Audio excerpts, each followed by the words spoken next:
Bismillahirrahmanirrahim.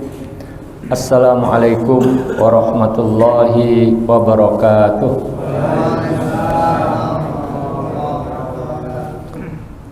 Alhamdulillahi wa kafa, wassalatu wassalamu ala nabiyyinal mustafa wa ala alihi wa ashabihi ahli sidqi wal wafa. Amma ba'du. Qala ta'ala, qalu subhanaka la ilma lana illa ma 'allamtana innaka antal alimul hakim. Amsayna ala fitratil islam wa ala kalimatil ikhlas wa ala dini nabiyina Muhammadin sallallahu alaihi wasallam wa ala millati abina Ibrahim hanifan muslima wa ma kana minal musyrikin. Allahumma inna nas'aluka khaira hadhil lailah fathaha wa nasraha wa nuraha wa barakataha wa hudaha wa na'udzubika min syarri ma fiha wa syarri ma ba'daha. Ma'asyiral muslimin wal muslimat, bapak-bapak, ibu-ibu, seluruh jamaah salat maghrib Masjid Al-Furqan rahimakumullah. Pada kesempatan bulan yang lalu, pembahasan kita adalah seputar sholat tasbih dan sholat tahiyatul masjid. Ya. Maka di kesempatan sore hari ini, malam hari ini, kita akan masih melanjutkan seputar sholat-sholat sunnah.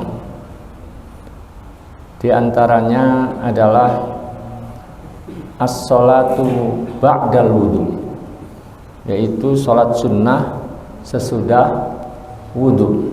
Ya. Yustahabbu liman tawaddo'a an yusalliya rak'ataini aw aktsar fi ayyi waqtin walau fi waqtil karahah. Begitu perkataan muallif kitab Shahih Fiqh Sunnah. Dianjurkan bagi orang yang telah wudhu untuk melaksanakan sholat 2 rakaat atau lebih. Jadi 2 rakaat itu bukan batasan ya, tapi minimal. Jadi bisa 2 rakaat atau lebih. Kapan? Fi ayyi waqtin, di waktu kapan saja, walau fi waqtil karahah, meskipun di waktu yang secara umum sholat itu dimakruhkan. Ya. Li hadits Abi Hurairah, berdasarkan hadis Abu Hurairah, anna Nabiya sallallahu alaihi wasallam, bahwasanya Nabi sallallahu alaihi wasallam qala, bersabda, li Bilal, kepada Bilal, inda sholatis subuh. Ya, inda sholatis subuh, yaitu setelah sholat subuh. Apa perkataan Rasulullah? Ya Bilal, wahai Bilal, akhbirni bi arja amalin amil fil Islam. Sampaikan kepadaku, kabarkan kepadaku amal yang paling kau harapkan di dalam Islam yang telah engkau lakukan. Fa inni sami'tu dufana laik baina yadayya fil jannah. Karena saya mendengar suara kedua sandalmu ya di hadapanku fil jannah, di surga. Qala, Bilal menjawab, ma amiltu amalan arja indi, tidak ada amalan yang lebih aku harapkan. Anni lam atatohhar tohurun fi sa'atin min lailin aw naharin illa shallaitu bidzalikat tohur ma kutibali an usalliyah. Ya. Tidaklah aku mengamalkan suatu amalan yang lebih aku harapkan, ya, bahwasanya aku tidak melakukan toharoh, baik itu di waktu malam atau di waktu siang, kecuali dengan toharoh itu aku melaksanakan sholat ma kutibali an usoliyah, apa yang ditetapkan untukku untuk aku melaksanakan sholat ya. Maka berdasarkan hadis ini ya, setiap kali selesai wudhu, mau di malam hari atau di siang hari, kita disunahkan untuk melaksanakan apa Pak? Melaksanakan sholat, entah 2 rakaat atau lebih ya, tergantung waktu yang tersedia ya.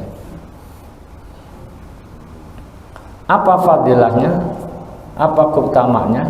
Ya seperti tadi, gara-gara amalan tersebut Rasulullah SAW mendengar suara apa? Suara sandal, suara kedua terompah sahabat Bilal fil jannah, yaitu di surga. Nah, oleh karena itu ya, sekiranya kita selesai melaksanakan wudhu ya, entah itu di masjid atau di rumah atau di mana saja ya, dan ada kesempatan untuk melaksanakan sholat, maka kita laksanakan. Ini termasuk diantara sholat sunnah yang dianjurkan, dan ini bisa dilakukan kapan saja, meskipun kita wudhu itu misalnya setelah subuh, atau saat matahari terbit, atau saat matahari terbenam. Kalau memang kita saat itu habis wudhu ya kita melaksanakan sholat sunnah wudhu ya, bahasa yang sering kita dengar. Baik,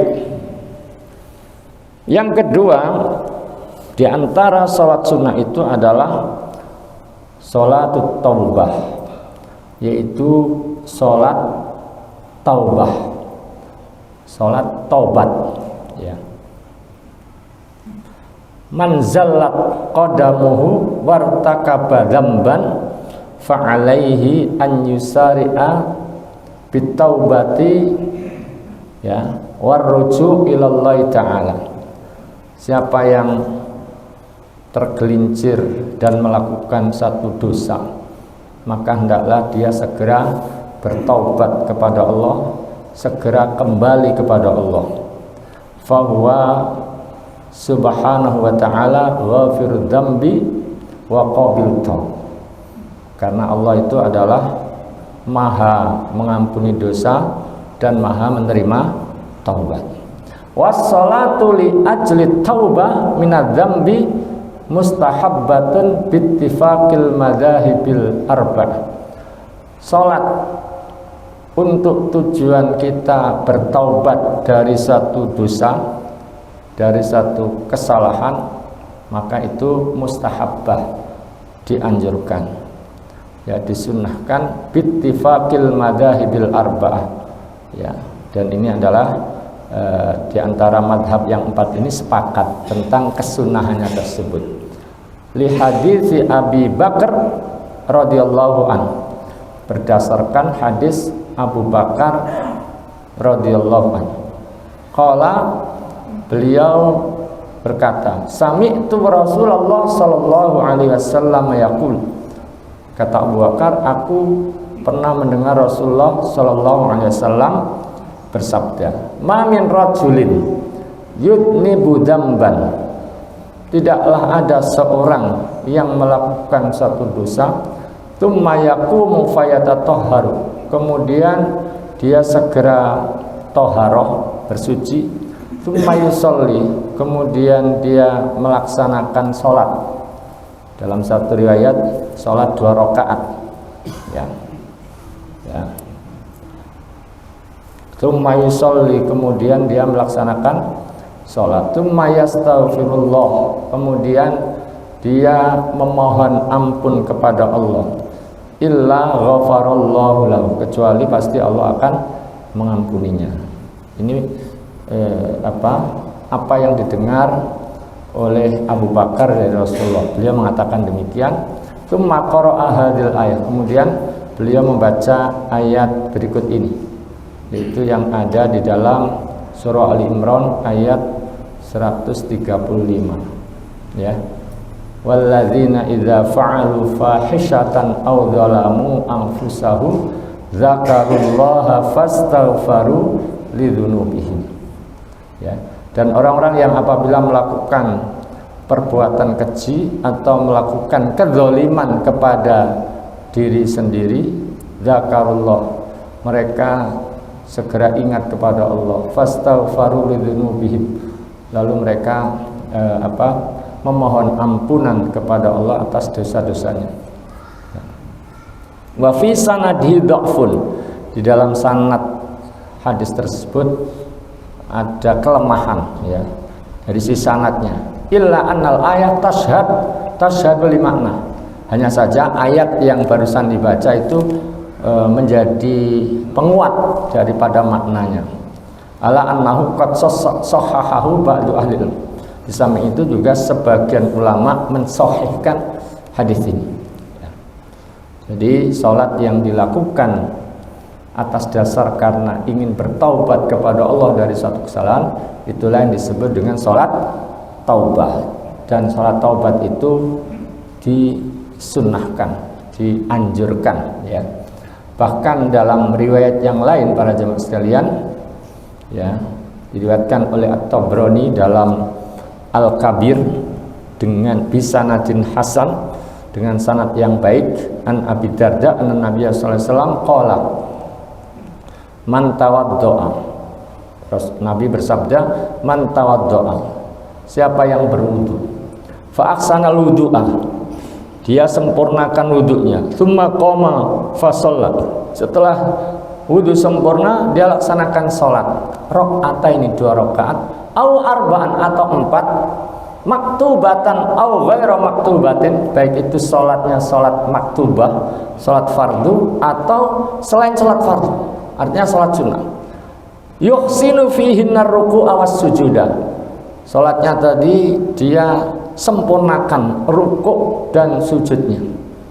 Jadi bukan sekedar salat, tapi dia berusaha sempurnakan rukuk sujudnya. Tsummastaghfarallah, kemudian setelah itu dia istighfar, ghufira lahu, maka diampuni dosanya. Jadi intinya salat yang dilakukan karena ingin bertaubat kepada Allah, itulah yang disebut dengan salat taubat.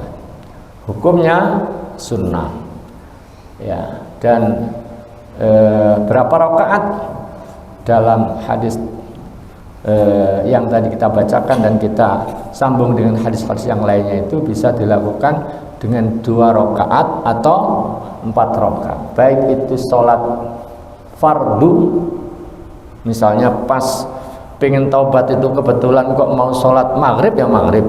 Kalau kebetulan sholatnya itu mau isya, ya itu sholat isya tadi. Atau pas ingin bertaubat tadi itu tidak sedang mau melaksanakan sholat fardu, maka ya dia sholat sunnah, entah sholat rawatib ataukah sholat yang lain, sholat sunnah yang lainnya, ya. Nah kemudian dia laksanakan dengan sempurna, rukuk sujudnya tidak asal-asalan. Karena ada orang sholat rukuknya nggak sempurna, sujudnya nggak sempurna. Ini dia sempurnakan rukuk sujudnya. Setelah itu kemudian mohon ampun dengan sungguh-sungguh pada Allah, maka ini saya diampuni dosanya. Nah inilah disebut dengan sholatut taubah. Apakah kalau orang ingin bertaubat mesti sholat taubat? Ya tidak harus, ya. Tidak mesti harus dengan dengan sholat taubat, ya. Untuk taubat itu kan caranya banyak. Di antaranya ya dengan sholat taubat, ya. Kalau tidak dengan sholat taubat, ya dia pertama kalau ingin bertaubat, ya dia harus betul-betul menyesali apa yang pernah dilakukan, ya, dosa yang dilakukan. Kemudian berhenti dari perbuatan tersebut, kemudian berjanji tidak mengulangi, berazam tidak mengulangi. Ini utamanya kalau kesalahan terkait dengan Allah, maksiat dengan Allah. Tapi kalau maksiat atau kesalahan dengan orang lain, ada sangkutan hak adami, maka di samping 3 hal tersebut mesti hak-hak adami tersebut dikembalikan, atau dia minta dihalalkan, minta dihalalkan. Nah itu juga bentuk taubat ya, di samping banyak istighfar, banyak beramal soleh, karena di dalam penjelasan sebelumnya juga diterangkan innal hasanat yudhibnas sayyi'at, sesungguhnya kebaikan itu bisa menghapus kesalahan-kesalahan, dosa-dosa. Nah apalagi kemudian setelah itu ditambah dengan sholat taubat lebih baik lagi. Tapi seandainya enggak dengan melakukan sholat taubat ya, asalkan syarat-syarat tadi dipenuhi ya, insya Allah Allah itu ghafurur rahim. Baik, para jamaah sekalian yang dirahmati oleh Allah Subhanahu wa taala, selain sholat taubat ada juga sholat sesudah tawaf ya, sesudah tawaf. Ini tentu bagi orang yang habis melaksanakan tawaf, baik tawaf umroh atau tawaf haji atau tawaf sunnah ya. Di dalam satu riwayat itu diterangkan tentang anjuran tersebut ya. Bahkan itu bisa dilakukan dengan kapan saja ya.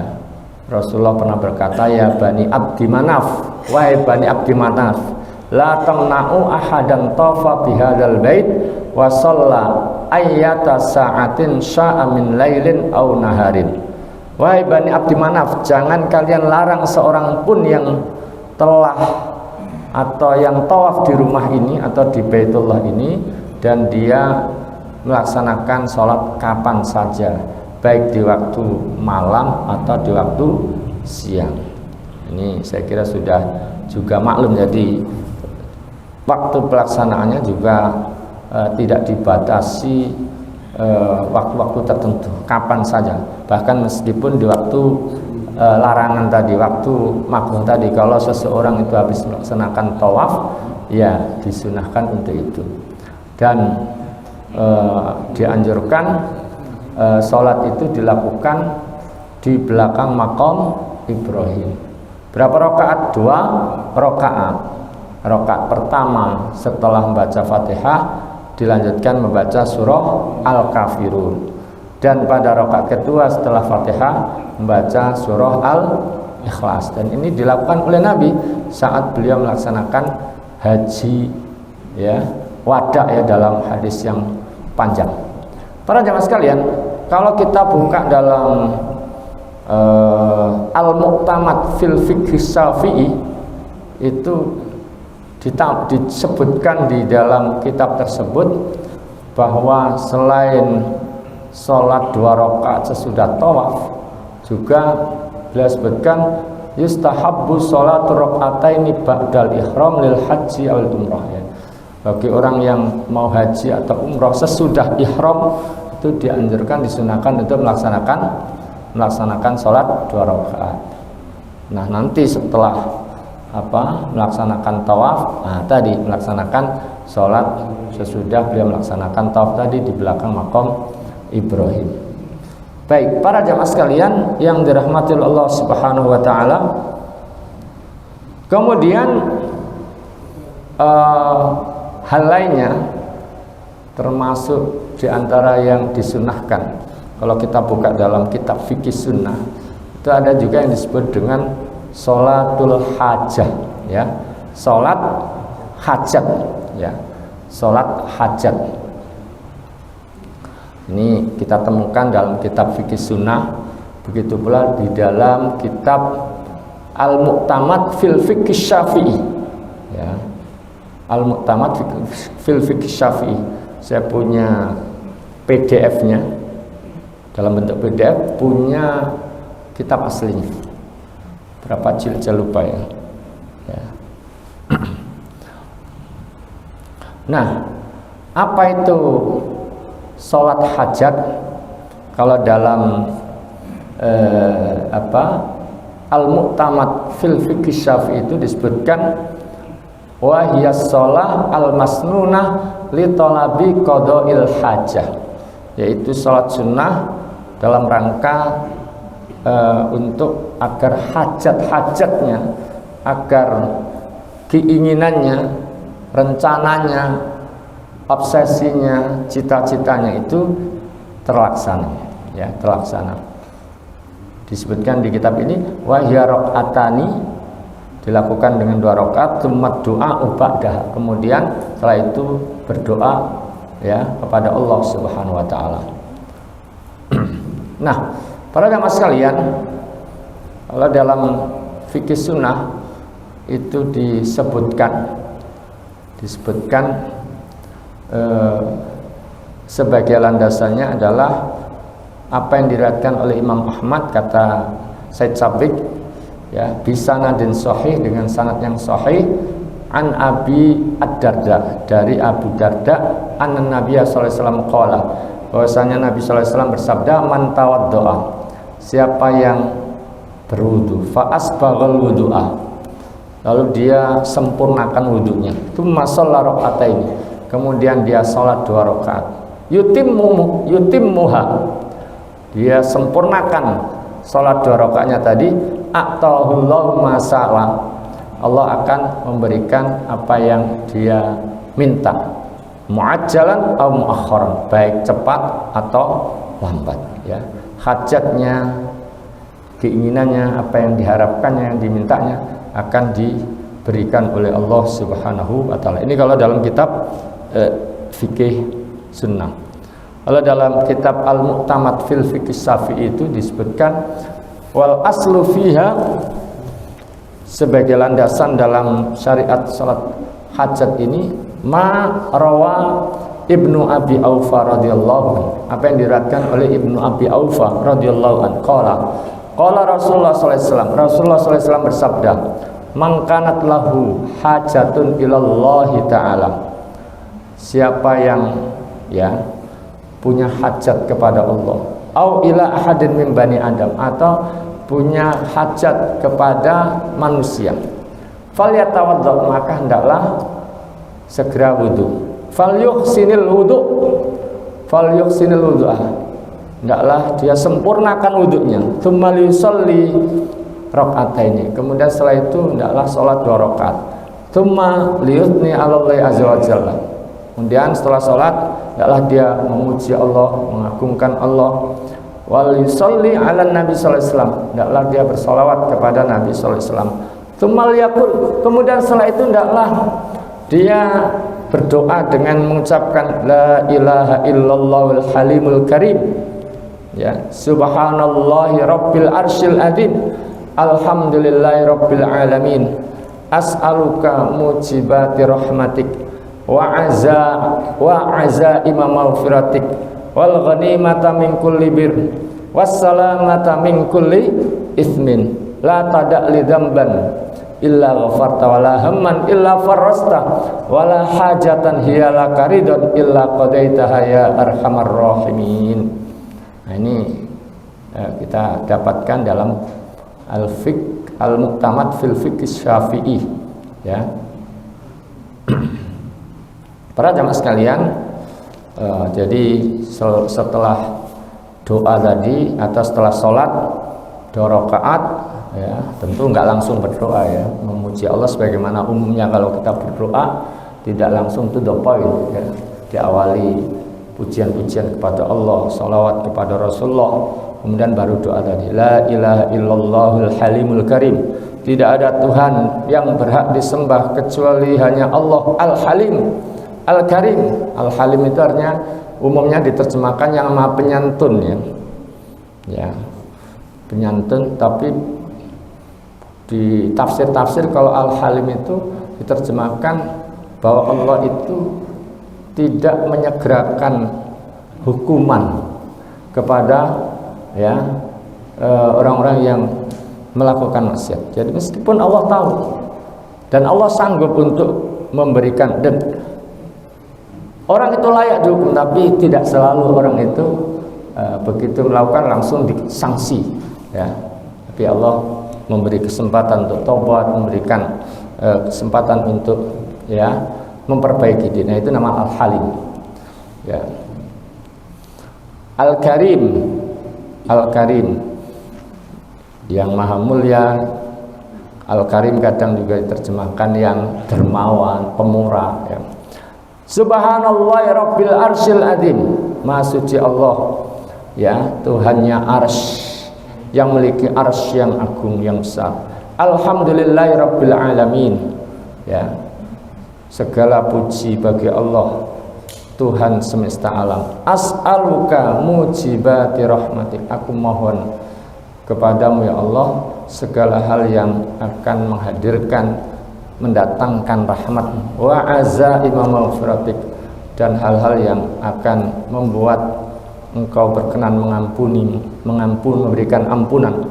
Wal ghanimata min kulli bir, aku juga meminta kepadamu ya ghanimah ya, ya. Min kulli bir, dari setiap kebaikan. Wassalamata min kulli ismin, selamat dari segala dosa. La tada' li dzamban illa ghafartah, ya Allah jangan kau biarkan aku memiliki dosa kecuali engkau berikan ampunan. Wala hamman illa farasta, jangan engkau biarkan aku memiliki persoalan, permasalahan ya, dan hal-hal yang membuat sedih dan seterusnya, illa farasta, kecuali engkau berikan jalan keluar ya. Wala hajatan hiya karidan illa qadaitah, jangan engkau biarkan saya punya hajat-hajat ya kecuali engkau ya berikan ya, engkau berikan kepadaku ya arhamar rahimin, wahai Allah yang maha pemurah, yang paling pemurah di antara orang-orang yang pemurah, yang paling sayang di antara orang-orang yang punya kasih sayang. Nah, ini doa yang dianjurkan kalau kita sholat hajat ya. Ya, kalau seandainya nggak baca doa ini ya doa apa saja kita bisa sampaikan, hajat-hajat kita, keinginan-keinginan kita ya, yang memang kita harapkan dikabulkan oleh Allah Subhanahu wa taala. Baik, para jemaah sekalian yang dirahmati Allah Subhanahu wa taala, di kitab Al-Muqtamad fil Fiqh Syafi'i ini juga diterangkan ada yang disebut dengan sunnatul qatli, salat sunnah ketika akan dieksekusi ya, entah dieksekusi karena kisos. Kalau dalam Islam, kalau orang itu membunuh dan dengan kesaksian, dengan pengakuan, akhirnya oleh pengadilan ya secara sah dan meyakinkan diputuskan dia harus dikisos. Tentu ini ada prosesnya, nggak ujuk-ujuk terus dihukum kisos ya, tapi tentu pembunuhannya itu harus ini sengaja atau tidak, alat-alat buktinya apa, dan kemudian pada akhirnya sudah ingkrah, kemudian sudah ingkrah, sudah tidak lagi ada keraguan, sudah pasti dia diputuskan untuk dikisos. Atau karena had itu karena seperti orang itu berzina yang memang dia sudah beristri atau bersuami, dan hukumannya kan apa Pak?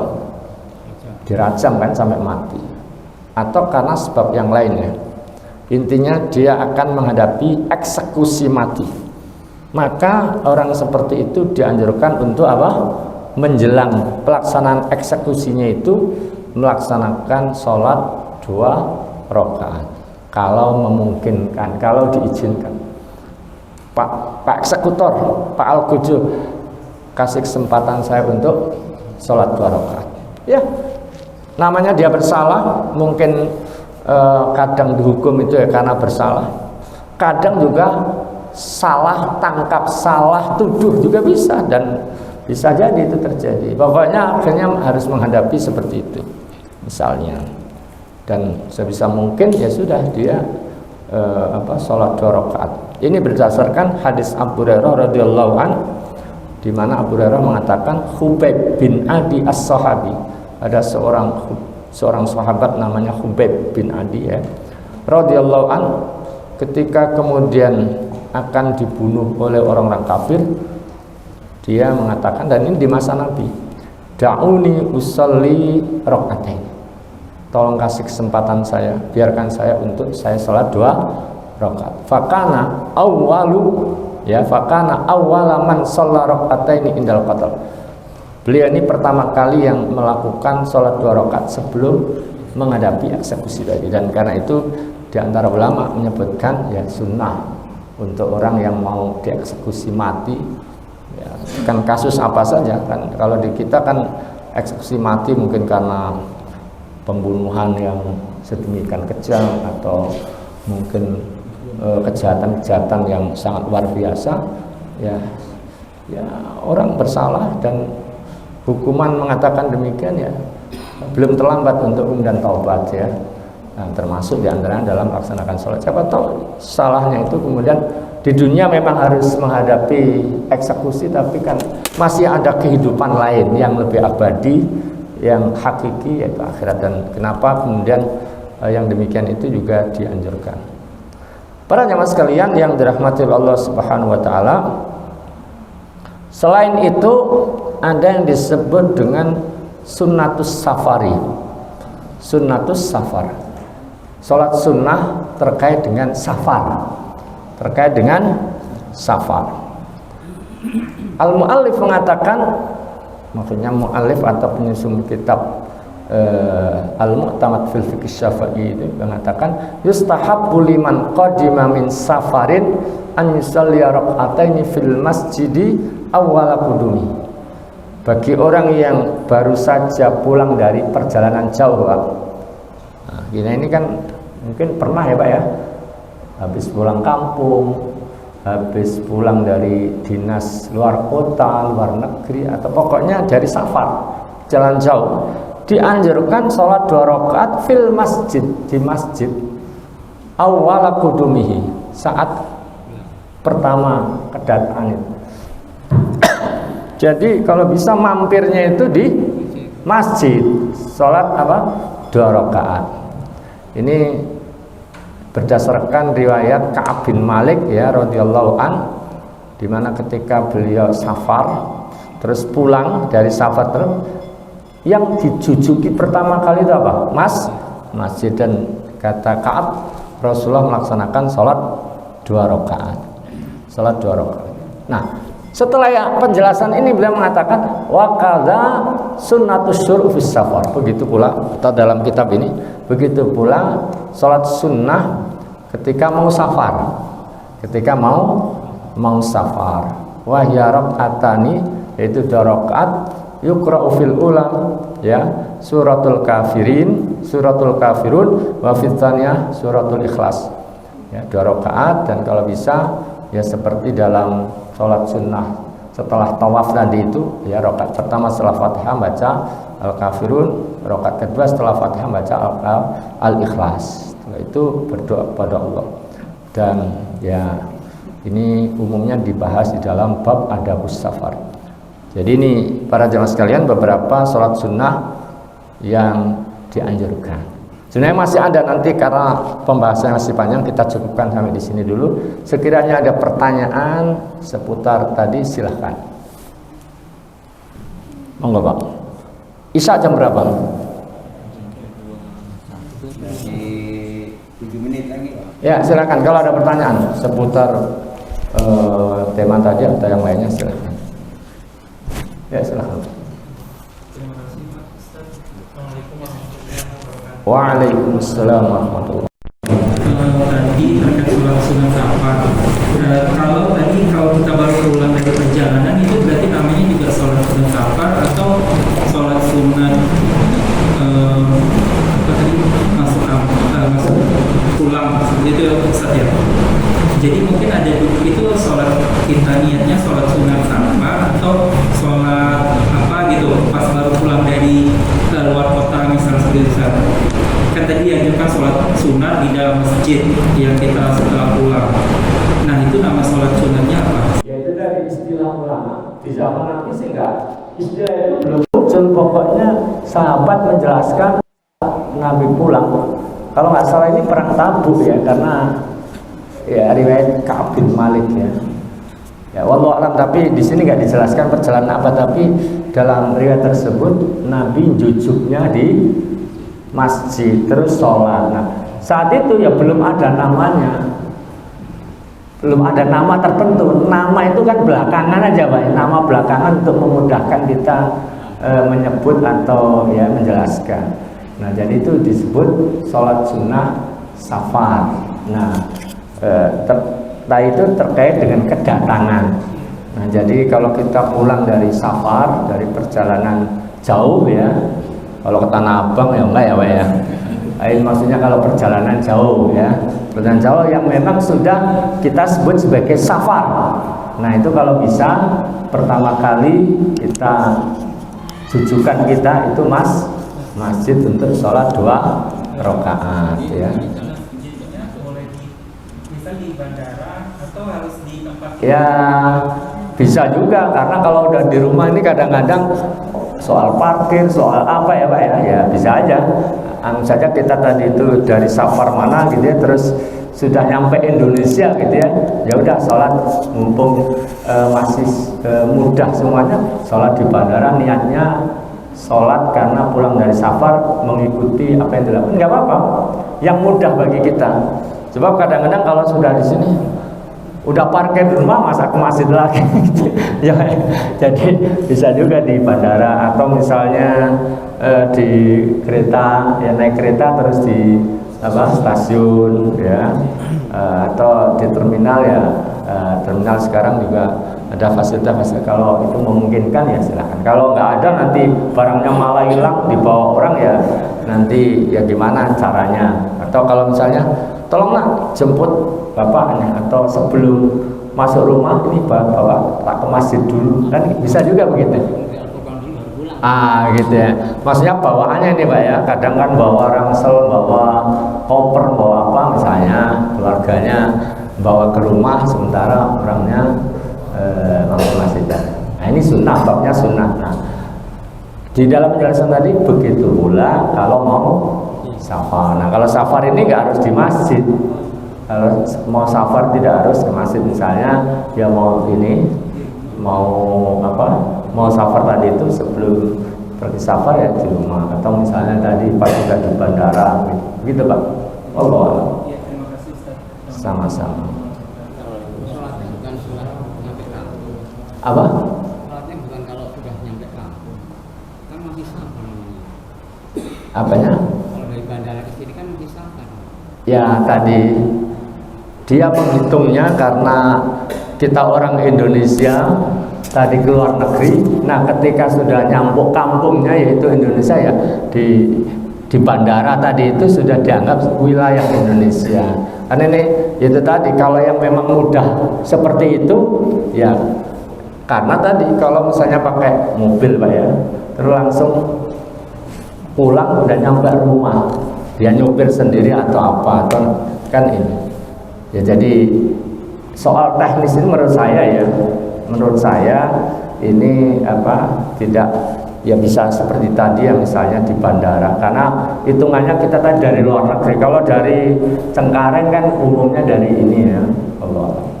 Jadi kalau ada yang mau yang terdekat di wilayah itu, misalnya tinggalnya di Sumur Batu di wilayah ini terus di Al Furqon ya, itu lebih enak lagi, lebih gampang lagi. Nah, begitu. Tapi kalau ada yang tadi sejak di bandara atau di terminal di apa, itu kan sebenarnya sudah dianggap nyampe ya, sudah dianggap nyampe dibandingkan dari jarak yang ditempuh tadi itu sudah demikian jauh. Allah. Ada lagi Pak? Bu, ada lagi Bu? Ibu. Tanya Bu. Faham yang disampaikan tadi Bu? Oh?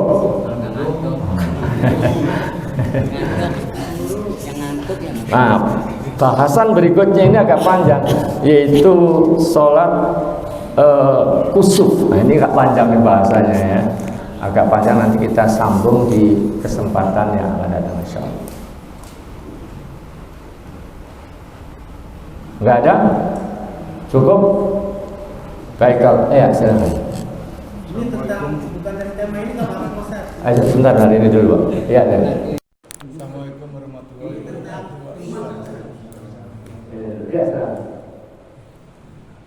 Apabila ada seorang hamba yang sering meninggalkan sholat, kan ada hadisnya perbedaan antara orang mukmin dan orang kafir itu sholat. Apakah dia sudah termasuk kafir? Dan apakah kalau dia sudah kafir, maaf nih Ustaz, apakah dia harus bersyahadat lagi dan mengerjakan sholat sunat taubat itu? Gimana Ustaz? Baik. Tentang orang yang sering meninggal, artinya dia tetap pernah ya Pak ya. Iya.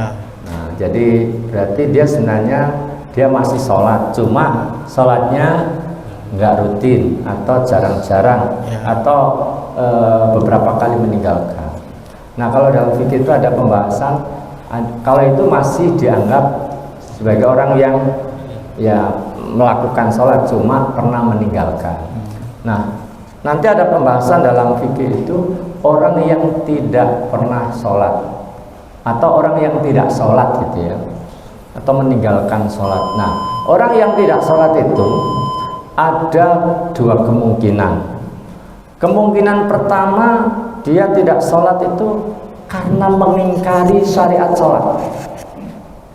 Dia tidak mengimani syariat sholat, padahal sudah dijelaskan ayatnya, hadisnya yang menunjukkan bahwa sholat fardu itu adalah wajib. Dia tetap menolak, mengingkari ya, dengan kesadaran, bukan karena mabuk, bukan karena tidak sadar gitu ya, tapi mengingkari. Maka orang seperti ini hukumnya kafir, dihukumi murtad dari Islam. Kalau dia meninggal dalam kondisi semacam itu, ya dia statusnya sebagai orang kafir.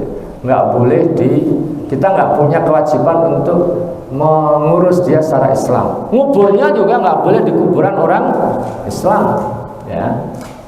Nggak perlu kita Allahumma lahu warhamhu wa'afihi wa'fu anhu, nggak boleh karena dia kafir. Baik. Nah, yang kedua ada orang, kalau yang pertama tadi itu perlu diklarifikasi, harus benar-benar jelas. Kita nggak boleh gampang-gampang juga menghakimi orang, karena ini nanti kaitannya dengan menstatuskan dia kafir atau tidak kan Pak ya, dan kaitannya dengan pengurusan jenazahnya. Tapi kalau itu bisa dibuktikan, terbukti, bisa buktikan, maka ya dihukum kafir. Nah, yang kedua, ada orang tidak sholat itu bukan karena mengingkari, ya karena malas, karena ngentengin, malas, tapi dia masih mengakui sholat itu fardu. Kenapa nggak sholat? Ya nggak kenapa-napa, malas aja gitu. Kamu tahu nggak sholat itu fardu? Tahu. Saya dari kecil TPA, ya saya dari kecil ngaji di Langgar gitu ya, saya tahu. Cuma ya sekarang nggak sholat ya karena nggak sholat aja ya. Dia mengakui. Maka orang seperti ini ya statusnya menurut mayoritas ulama statusnya masih muslim, tapi muslim yang asin, orang yang melakukan dosa, melakukan maksiat, dan dosa yang dilakukan kategorinya kategori berat, dosa besar. Jangankan tidak sholat ya, tidak pernah sholat atau banyak meninggalkan sholat, tidak sholat sekali saja itu dosanya sangat besar, lebih besar daripada mencuri, minum khamr dan yang lain-lainnya. Padahal mencuri, minum khamr, zina dan sebagainya itu dosa besar, tapi tidak sholat dengan sengaja ya itu lebih besar dari itu.